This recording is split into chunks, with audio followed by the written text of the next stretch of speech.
Na mtazamaji, karibu tena ili tuweze kukutaarifu taarifa ambazo tunazidi kuzikusanya kwa faida yako, uzidi kumakinika. Wanakwetu wananiita Joashon Sare, na moja kwa moja tuangazie taarifa hizo tukijikita na masuala ya pombe haramu. Na ilikuwa wikendi yenye bishabisha kutoka kwa machifu wa eneo la Naivasha kwenye maeneo ya vilabu ili kuweza kukabiliana na pombe haramu katika eneo hilo. Na hivi sasa tupate taarifa hii ambayo imeweza kuandaliwa na mwandishi wetu Willy Dennis Njiro kutoka Naivasha. Mtazamaji, naarifiwa taarifa hiyo utakuwa unaipata katika muda usiokuwa mrefu ili uzidi kumakinika. Hivyo basi, endelea kusema nasi kupitia mitandao yetu ya kijamii kwenye Facebook TV47 Kenya, ingia pale kwenye akaunti yetu ya X @TV47 News, na vile vile sema nasi kupitia arafa fupi nambari ikiwa ni 22047. Kwenye taarifa nyingine ni kwamba wamiliki wa baa katika kaunti ya Kwale wamelalamikia masharti yaliyowekwa na serikali kuu ili kukabiliana na visa vya watu kupoteza maisha yao kutokana na uuzaji wa pombe haramu nchini. Wamiliki hao sasa wanasema kuwa hatua hiyo inalemaza na kuweza kukandamiza biashara zao na vile vile utalii. Wameitaka serikali ya kitaifa kutekeleza masharti hayo katika maeneo yaliyoathirika na kusitisha visa vya ukiukaji wa sheria za biashara ya pombe. Haya yanajiri baada ya serikali kutangaza masharti mapya ya kudhibiti biashara hiyo, hatua ambayo imeathiri muda wao wa kuhudumu. Deputy President na President waangalie ile shida mahali iko peke yake, wasitoe shida huko walete kwa kaunti zingine ambazo hazina shida, walete outcry kwa kaunti ambazo zimetulia kama Kwale. Tunauliza serikali, kama vile huko sisi tumekuwa na usalama mkubwa, hatujai kuwa na janga ya pombe baya, na hapo tunajifunia kwa kuwa hata security sifu, manake hawajai kukubali hata siku moja for the last 20 years pombe mbaya. Kwa hivyo sisi tunaomba tu ruhusiwa kuendelea na biashara kama kawaida, ndio pia tuweze kuchangia upande wa economy ya nchi. Na mtazamaji, tukiangazia taarifa nyingine ni kwamba bweni moja la shule ya upili ya Bokoli iliyo katika eneo bunge la Webuye Magharibi katika kaunti ya Bungoma imeteketea na vifaa vya wanafunzi zaidi ya 80 kuharibika. Mwalimu mkuu wa shule hiyo Marcellus Musonye amesema kuwa mkasa huo ulitokea mwendo wa asubuhi, wanafunzi wakiwa kwenye masomo andalizi ya asubuhi, huku akisema kuwa haijabainika chanzo cha moto huo kulikuwa ni nini. Musonye alisikitikia namna wanafunzi walioahirishwa ama walioasiriwa watakavyoendeleza masomo yao, akitoa wito kwa wahisani na viongozi kuingilia kati.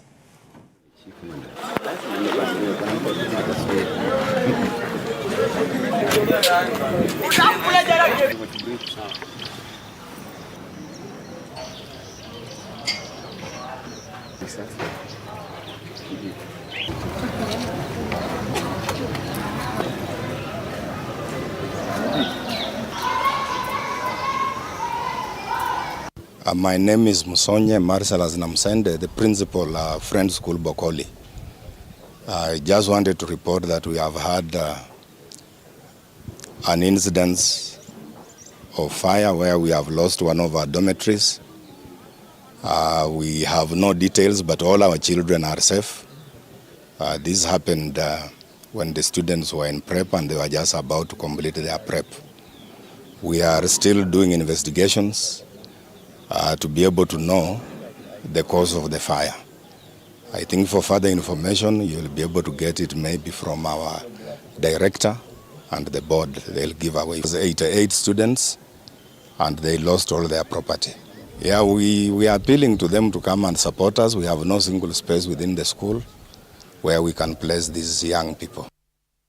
Mtazamaji, tukutaarifu taarifa nyingine. Na wagonjwa wanaouguza majeraha sugu katika hospitali ya Thika Level 5 wamepata nafuu baada ya kituo hicho kupata dawa za kuua viini kwenye vidonda.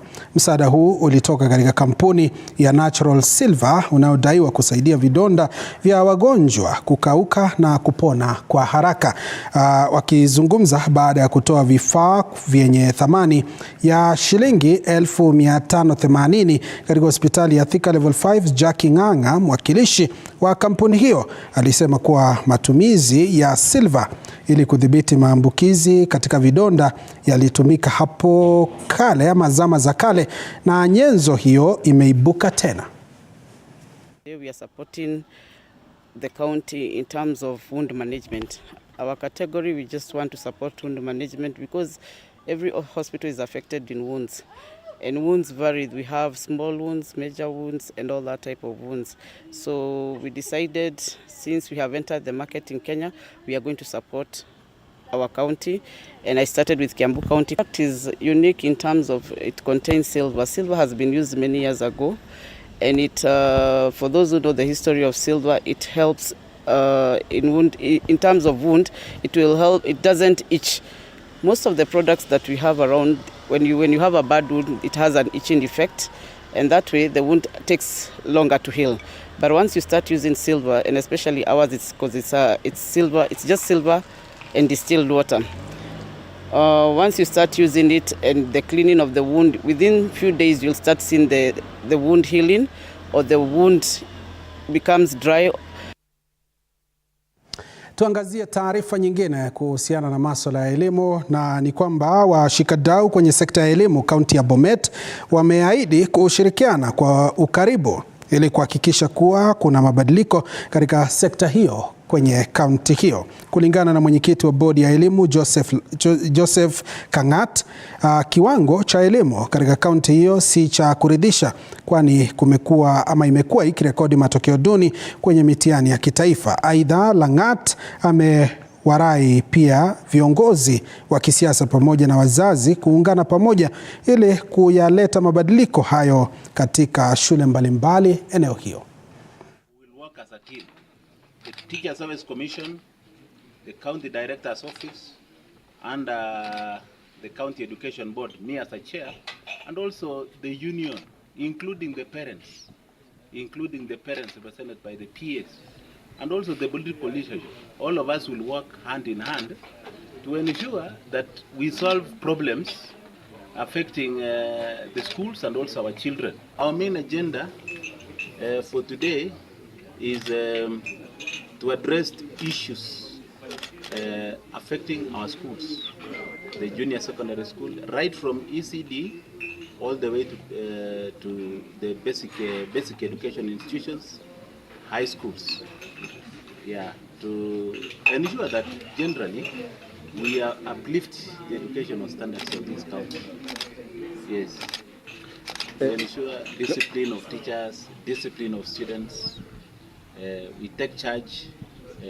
We reduce on drugs and abuse among the Na mtazamaji, tuangazie taarifa nyingine. Mgomo wa madaktari katika kaunti ya Kisii umeingia katika wiki ya pili rasmi hii leo. Haya ni kwa mujibu wa katibu mkuu wa muungano wa madaktari KMPDU tawi la Nyanza, Daktari Agri Orwenyo, alipozungumza na Radio 47 kwa njia ya simu.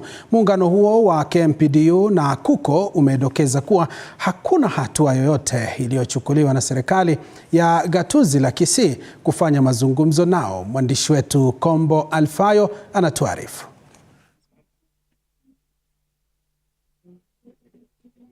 Naam, asante sana Joashon Sare na kupata vyema kabisa. Ni Jumatatu nyingine ikiwa ni wiki ya pili ambapo mgomo wa madaktari unaendelea, hasa wakiwa wanasema kwamba hawajafanya mazungumzo yote. Na ukiangalia nyumba yangu hapa tunaona kwamba ni madaktari kweli wameweza kuja. Na tuliona kwamba wiki jana ambaye tunamuita ni waziri wa masuala yale ya hospitali katika gatuzi hili la Kisii aliweza kusema kwamba wale ambao walikuwa wanafanya maandamano wiki ile ya kwanza walikuwa ni wanafunzi.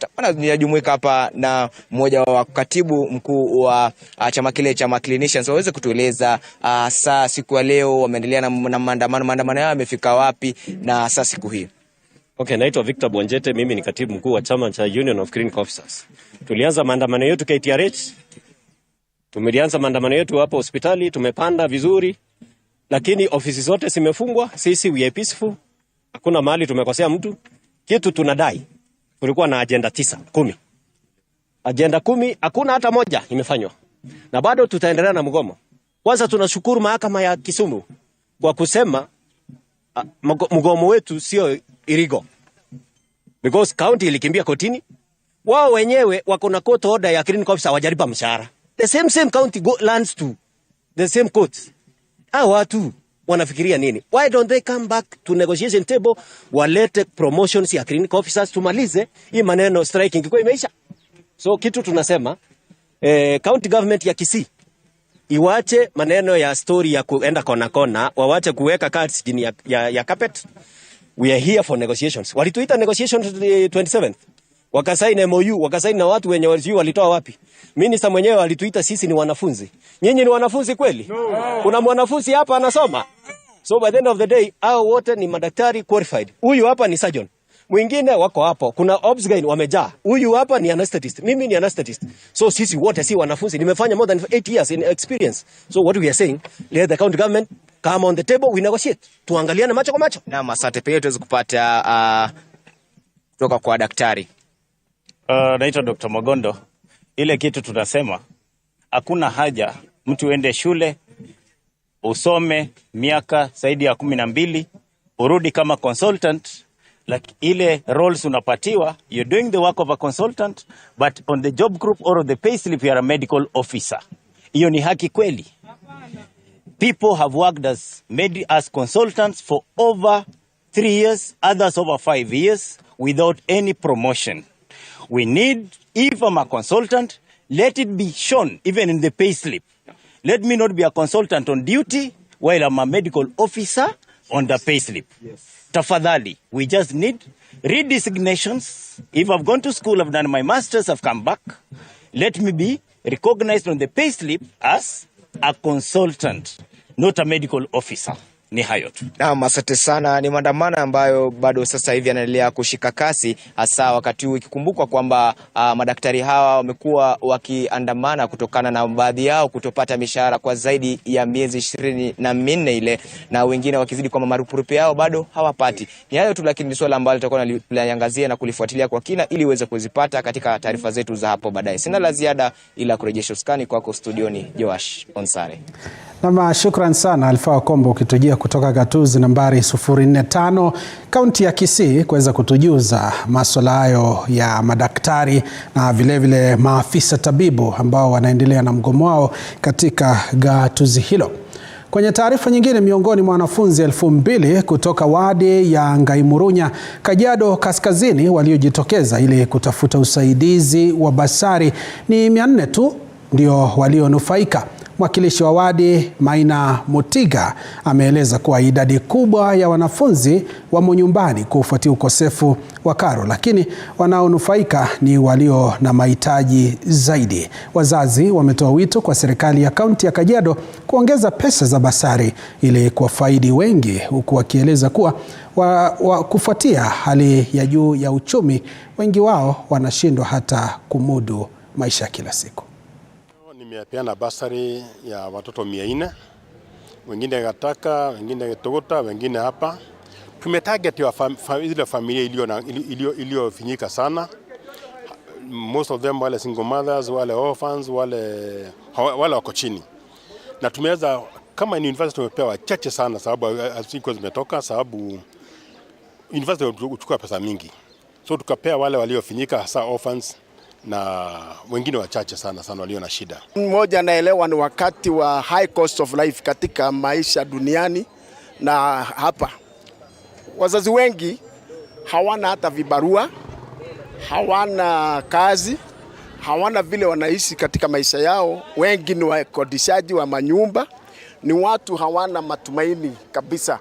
Kwa hivyo wakiona wamekumbukwa na kupata basari, wanaona kwamba ni furaha kubwa, kwa sababu si kawaida kuona ya kwamba mtoto wako ako secondary school anatakikana alipe zaidi ya 30,000 na inakuwa ya kwamba hauna kibarua, na ukipata hizo 5,000 unashukuru sana sana. Tuangazie taarifa nyingine. Elimu katika eneo bunge la Mwatate, kaunti ya Taita Taveta, inatarajiwa kuboreka zaidi baada ya mbunge wa eneo hilo Peter Shake kuweka wazi mikakati ya kuinua elimu katika shule zote za msingi na zile za sekondari katika eneo lake. Ametoa hundi ya shilingi milioni 55 kama basari kufadhili masomo ya wanafunzi katika shule mbalimbali kwenye hafla ya siku ya elimu Mwatate iliyofanikishwa kwa ufadhili wa hazina ya kitaifa na ustawi wa maeneo bunge NGCDF. Julius Mariki na kina cha taarifa hiyo. Wito umetolewa kwa wazazi pamoja na washikadau kutia bidii katika kuwafunza wanao na kuatilia mkazo kuhakikisha kwamba wanafaulu katika masomo yao ili kuboresha maisha yao ya baadaye. Na haya ni kwa mujibu wa wakili John Bwire ambaye ni mbunge wa Taveta aliyekuwa akizungumza katika hafla iliyoandaliwa na mheshimiwa mbunge wa Mwatate Peter Shake Mbogo katika hafla ya elimu ambapo pameshuhudiwa kupeanwa zawadi ama kuzawadiwa wanafunzi waliofanya vizuri kwa mwaka uliopita mitihani ya kitaifa, vile vile kupeanwa kwa cheki ile za basari kwa ajili ya kufadhili elimu ya shule za msingi pamoja na zile za sekondari, vile vile kuzindua basi la shule ya Mwatate na bila shaka kuzindua ratiba ya kuendesha maendeleo katika eneo bunge hili. Tutakuwa tunapata kauli za baadhi ya wale ambao wamezungumza katika hafla hii. Marlin Ewa kutoka Mwambonu Secondary School, tumekuja hapa Kenyatta ili kwa prize giving day, na nashukuru kwa sababu tumepata zawadi ya music kwa kumanage kwenda national last year, na tumepata ya geography kwa kuwa best position 1 na English position 1. Majina Naomi Mwachala, niko kidato cha 3. Tunafuraha sana tena sana kwa MP wetu Shaki kwa kutuletea hii basi. Ni ajabu watu hawakuamini kama tutakuwa nayo, lakini tunashukuru Mungu tumekuwa nayo. So tunamwambia asante, Mungu ambariki. Naomba wazazi tuendelee kushirikiana na walimu wetu na wanafunzi wetu ili tuhakikishe ya kwamba basi mwaka huu tuko namba ya juu huko kwa region yetu hii ya Coast Province. Mwaka huu tumeongeza basari. Maana mwaka uliokwisha tulitoa karibu 39 million hapo. Mwaka huu tuko na karibu 54 million tunatoa. Ili watoto wetu tuwafikie watoto wengi zaidi. Leo hii ule ushuhuda niko nao na yale ambao naweza waambia wazazi wetu hapa leo kwamba mimi nilikuwa mvuvi, lakini leo nasimama kwenyu kama wakili na mwanasheria. Hiyo ndiyo elimu inaweza fanya katika maisha yenu. Mimi nilikuwa naishi kwa nyumba ya matope na nyasi. Leo mimi hapa ni mwanasheria, na si mwanasheria peke yake. Leo pia ni mbunge wa eneo bunge la Taveta. Kwa hivyo langu kuja hapa kwetu leo ni kuwatia moyo. Kama wewe ni mzazi, kama wewe una mtoto hapa, jamani, tia mtoto wako moyo. Msaidie mtoto wako. Sukuma mtoto wako, kwa sababu hapo ndio kesho yako hii. Ndizo kauli zao ambapo wamepata kuzungumza katika hafla hii ambapo ilikuwa imeandaliwa katika uwanja wa shule ya kitaifa ya Kenyatta hapa Mwatate. Nikiripotia TV47 kutoka eneo la Mwatate, mimi ni Julius Mariki Mwakivo. Namshukuru sana Julius Mariki Mwakivo kwa taarifa hiyo. Jaji Mkuu Martha Koome amesimamia uzinduzi wa mfumo wa uwasilishaji wa faili kwa njia ya mtandao katika mahakama zote nchini leo. Mfumo wa kielektroniki ulizinduliwa kwanza na aliyekuwa Jaji Mkuu David Maraga. Mfumo huo wa uwasilishaji wa faili kwa njia ya mtandao unawapa raia na wasio raia jukwaa la kuanzisha na kukamilisha mchakato wa uwasilishaji wa kesi kwa njia ya kidijitali. Being rolled out to all stations today is a product of that challenging moment in our history and a testament of our innovation and resilience as a people.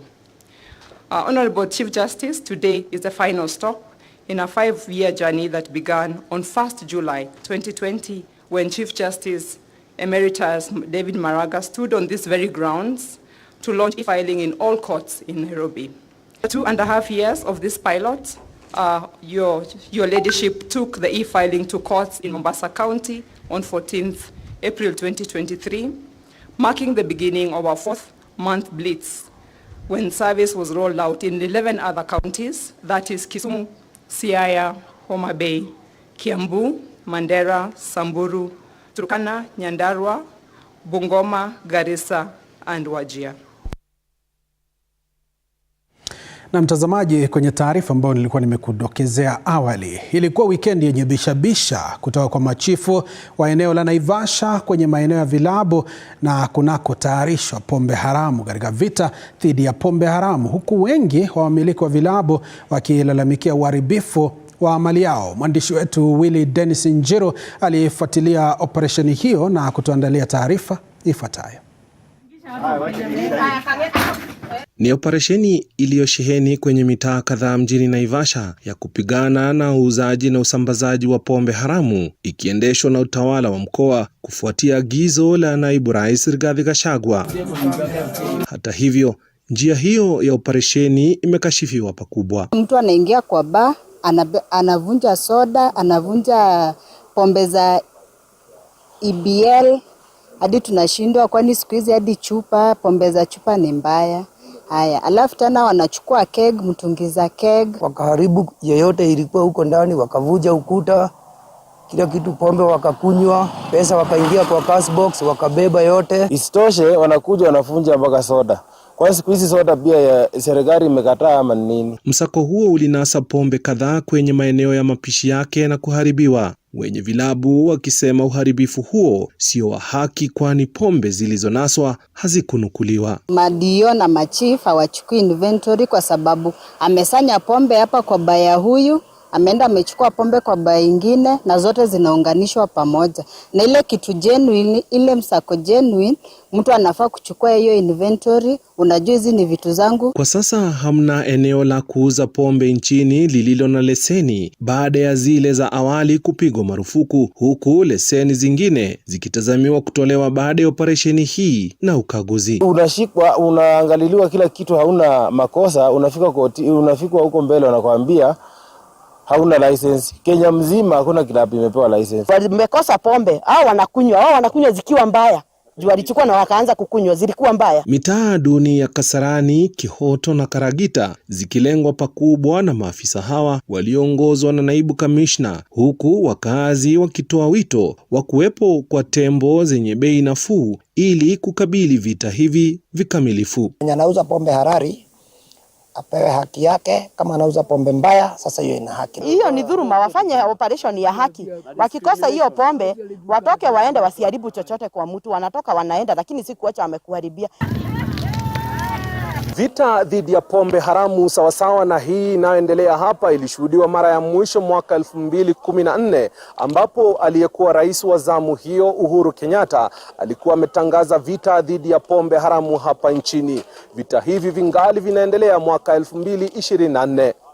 Nikiripotia runinga ya TV47 kutoka eneo la Kasarani, Naivasha kwenye kaunti ya Nakuru, mie ni Willy Dennis Njiro. Na mtazamaji, tusalie eneo hilo la Naivasha. Visa vya tuelekee eneo la Laikipia. Visa vya wezi wa mifugo vimekuwa tatizo sugu kwa wakazi wa Laikipia kwa muda mrefu, lakini tangu mradi wa mishipi unaounganisha jamii kadhaa kuanzishwa, visa vya uvamizi na wizi wa mifugo vimepungua maradufu. Vega Galaman, mmoja wa wakurugenzi wa mradi huo, anasema kuwa lengo kuu ni jamii zilizo karibu kunufaika na programu ya mishipi ili kupata maji na lishe ya mifugo yao kwa upesi. The Mishipi program came about as a way of enabling us to discuss with communities their needs and figure out what are the dynamics involved in this conflict, what are the dynamics involved in the violence, and how can we get to the root causes of the violence and of the conflict and try to address it at its base where it's starting. And by and large, through the community